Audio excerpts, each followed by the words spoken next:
कपिल सिब्बल के व्यस्त होने के बहाने को लेकर सुप्रीम कोर्ट ने कड़ी फटकार लगाई और कहा कि कितनी बार ये सब चलेगा, हम किसी वरिष्ठ वकील के इंतजार में बैठे नहीं रहेंगे। असल में मामला उमर खालिद की जमानत याचिका पर सुनवाई का है, जिसे सुप्रीम कोर्ट ने स्थगित कर दिया। खालिद को 2020 के दिल्ली दंगों के पीछे कथित बड़ी साजिश के मामले में गैर कानूनी गतिविधियां रोकथाम अधिनियम के तहत गिरफ्तार किया गया था। मामले की सुनवाई कर रही न्यायमूर्ति बेला एम त्रिवेदी ने न्यायमूर्ति दीपांकर दत्ता की पीठ से मामले के स्थगन की मांग की।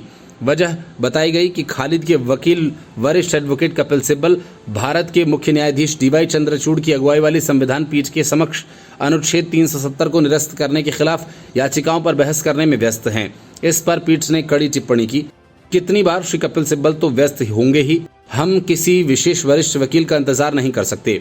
सुप्रीम कोर्ट ने स्पष्ट किया कि वे अंतिम अवसर दे रहे हैं। याचिका को आगामी सप्ताह में सुनवाई के लिए स्थगित कर दिया। इसके पहले 18 अगस्त को मामले में सुनवाई टाल दी गई और याचिका को 2 सप्ताह की अवधि के बाद सूचीबद्ध करने का निर्देश दिया गया था। खालिद ने दिल्ली उच्च न्यायालय द्वारा जमानत देने से इनकार के खिलाफ शीर्ष अदालत का दरवाजा खटखटाया।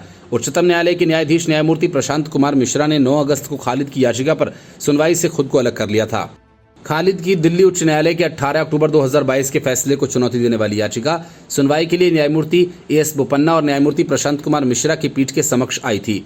उच्च न्यायालय ने पिछले वर्ष 18 अक्टूबर को ये कहते हुए खालिद की जमानत याचिका खारिज कर दी थी कि वह अन्य सह आरोपियों के लगातार संपर्क में था और उसके ऊपर लगे आरोप प्रथम दृष्टया सही नजर आते हैं।